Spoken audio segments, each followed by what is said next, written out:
Barcelona is a city known for its architecture, culture and thriving business sector. But the city now has a darker side. People from all walks of life are suddenly finding themselves exposed to hardship and occasionally hunger. The economic crisis linked to the COVID-19 pandemic has made the queues of the people lining up for free food seem endless. New poverty is real and just emerging in Spain. The economic crisis caused by the pandemic is wreaking havoc among the middle classes. Nearly half the people asking for help are now called the new poor. They're people who, for the first time, are in a position of vulnerability. In this report, we'll meet one such family that has lost everything. Antonio and Cristina have 3 children. COVID-19 destroyed their small tapas bar. Unable to pay the bills, they lost their flat. In order to eat, the family has had to ask for help. The association From Neighbour to Neighbour collects food from local shops and gives it to people in need. For Antonio, it was a first. I never imagined myself in this position. Otherwise, why would I have had 3 children? I was doing fine. My life just took a turn for the worse. Honestly, going and asking for food at first makes you feel ashamed. In September, when the family lost their home, the city council gave them a comfortable tourist flat as a temporary shelter. They can stay here until summer. Tony's wife, Cristina, is from Romania. She says there are a lot of new poor in Spain. I suppose lots of families didn't have to ask NGOs like Caritas for food before, but they are now. It's very hard seeing yourself there, but it's something you have to do. You have to eat. There is no other option. Thanks to these associations, thanks to the fact they exist, we get help. Without such support, you would have to look through rubbish bins or steal.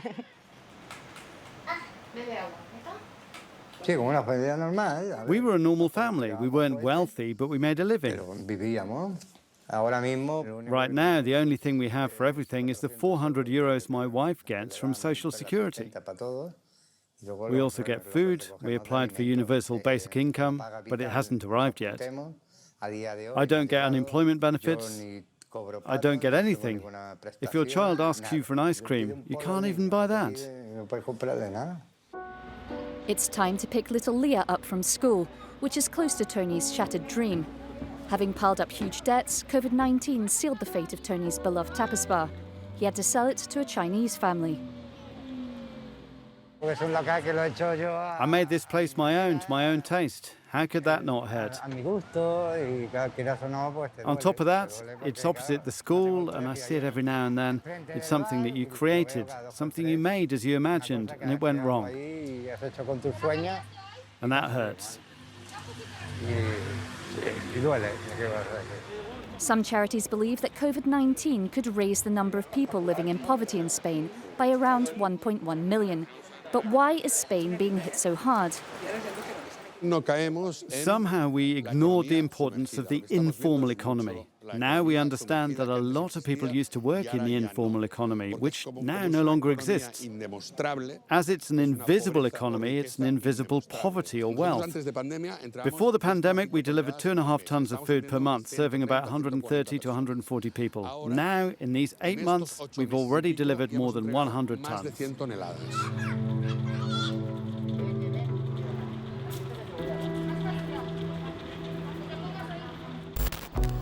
Let's head to Austria now, to the capital, Vienna, a city known for its wealth and well-being.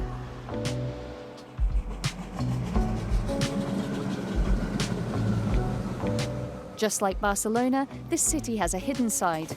Out of the blue, some people have been left without work and exposed to hardships, including hunger. More than a dozen of these food packages are going to be delivered to the North Light homeless shelter. We're in Vienna. The coronavirus has shattered lives in Austria too. Here in the European Union's 6th richest country, some who were once in a comfortable situation have now found themselves on the streets. One such person is Regina. She's a German national who has worked in hotels all around Europe. Until the summer, she was in Spain, but when she got a winter job offer in Austria, she accepted. When she arrived, her job was no more. Regina tells me what happened before she and her 2 dogs were saved by the homeless shelter. First, I rented a room in a cheap boarding house where I stayed for 4 weeks. Then I realized that the money was running out, the dogs were hungry, and I was hungry. Here I get something to eat and to drink. Without that, I would have to beg on the streets. I've never been in a situation like this. You cannot move forward, you cannot go back. And my fate is just like one of the other thousands or millions of people. I'm sorry, I'm at breaking point. I'm a bit jittery because I'm sick with worry. What will happen to me? Sharing a hot meal with the homeless is a new experience for Regina. She asked for unemployment benefits, but the Austrian administration realised she lacks 127 days of work to be entitled to this. Regina calls the people working in the shelter her second family. This is the cuddle effect. You get to share jokes, and sometimes tears as well. Relationship building, this is what we are doing. Then everything else follows, just like in a family. When you see that someone is feeling bad, you cheer them up with a nice joke. Pandemic-induced new poverty has also come down hard on single parents, the self-employed, small business owners and seasonal workers. The list goes on and on. The corona crisis is like a magnifying glass showing the fine fractures in society. We have around 70% more people coming to us, asking for urgent help and for food parcels. People who never thought they would depend on food packages for their families are standing in these queues.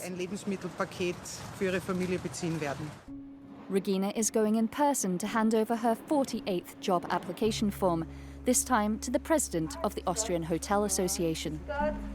Tourism counts for over 7% of the country's GDP, and usually there is a lack of personnel. But COVID-19 has put hotel managers in a difficult situation too.